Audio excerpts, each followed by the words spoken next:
행복은 만족 순이라는 말이 있습니다. 아무리 부와 명예를 쌓았어도 만족하지 못하면 당연히 행복하지 않겠지요. 예전에 한남동의 한 주택가에서 이런 일이 있었습니다.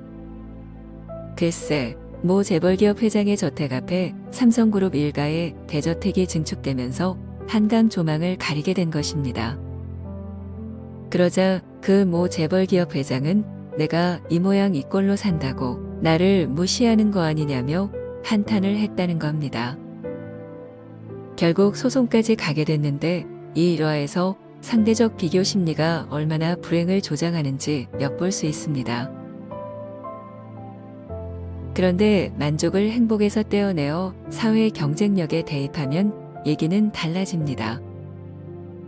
쉽게 만족하는 만큼 치열한 경쟁에서 밀려날 가능성이 높아지기 때문입니다. 사회적 출세가 만족에 반비례하는 것이지요. 그런데 이 논리는 수행에도 그대로 적용됩니다. 수행에 있어서의 만족은 어느 무엇보다 커다란 방해 요소로 작용합니다. 왜냐하면 만족은 수행의 브레이크를 거는 것을 넘어 시동 자체를 꺼버리기 때문입니다. 예를 들어볼까요? 첫 번째, 출발하자마자 바로 수행의 시동을 끄는 분들이 있습니다. 바로 신앙인들입니다. 부처님이나 하나님께 전적으로 의지하면 마음이 한결 가볍게 됩니다. 생로병사를 비롯해 세상 만사를 신의 뜻에 달렸다고 믿게 되면 마음이 무척 평화로워질 것입니다. 두 번째, 동네 한 바퀴 정도 돌다가 수행의 시동을 끄는 경우입니다. 몰라 같은 화두 몇 개나 선문답을 주고받다 겪는 멍 때리는 현상에 무척이나 만족해하는 경우입니다. 평소에 깨닫고 싶은 마음이 얼마나 컸던지 의식에 가해진 약간의 충격이나 카타르시스를 과대 해석한 결과라 하겠습니다. 세 번째, 삼매에 들다 보면 종종 무념무상을 경험하게 되는데 이때 나를 비롯해 삼라만상 모든 것이 사라진 무의 상태를 깨달음이라며 자족하곤 합니다. 자신의 무지를 무로 포장하고 돌멩이 같은 의식을 해탈로 치장함으로써 붓다의 가면을 쓰게 된 경우라 하겠습니다. 네 번째, 선정에 자주 들다 보니 번뇌망상이 사라져 열반을 경험하기도 합니다. 이렇게 되니 탐진치가 대폭 줄어들어 일상에도 청정한 마음을 어느 정도 유지하게 됩니다. 선정이 평상심으로 이어져 늘 깨어 있으니 만족을 안 할 수가 없습니다.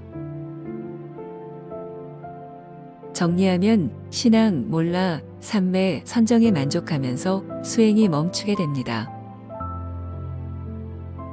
그런데 엄밀히 말하면 이상의 네 가지 심리 상태는 수행을 시작한 것이 아닙니다. 왜냐하면 수행이란 자신의 의식 수준을 높이고자 함이지 어떤 평화로운 기분 따위를 즐기려는 것이 아니기 때문입니다. 수행자들이 자꾸만 체험의 함정에 빠지는 이유는 아상의 탐욕에 있습니다. 그래서 단계를 밟지 않고 한 번에 목적지에 이르려고 무척이나 조급해합니다. 여기서 단계란 생물학적 의식의 진화 과정을 말합니다. 이는 고급 정보를 습득하고 그것을 처리하는 일정 수준의 의식 구조가 필요하다는 얘기입니다. 가령 어떤 돌연변이 원숭이가 일체의 탐욕을 버리고 선정에 잠겨 있다고 칩시다. 이 원숭이는 해탈과 열반의 상태에 있습니다. 그렇다면 과연 이 원숭이에게 깨달음이 열릴까요? 비유가 어려우면 오니월의 개팔자를 떠올려도 됩니다. 처마 밑에 웅크려 따뜻한 햇볕을 쬐며 평화로움에 잠겨있는 개의 표정은 가히 해탈경입니다. 하지만 개는 어떤 기가 막힌 체험을 해도 깨닫지 못합니다. 왜냐하면 지적 영역에서의 자각이 발생하지 않으니까요. IQ가 좀 더 높은 원숭이나 침팬지도 마찬가지입니다. 이 얘기는 생물학적 지적 수준이 안 되면 제 아무리 수행에 매진해도 깨닫지 못한다는 뜻입니다. 이런 이유로 윤회를 반복하며 후생을 기약해야 한다는 말까지 나오는 것이고요. 물론 수행자들은 예외 없이 직관에 의한 도약을 꿈꿉니다. 양자도약처럼 시공을 건너뛰면 현재의 지적 능력에 관계없이 누구나 깨달을 수 있을 것으로 믿습니다. 왜냐하면 깨달음은 누구에게나 주어지는 공평한 것일 테니까요. 하지만 이런 생각은 커다란 착각입니다.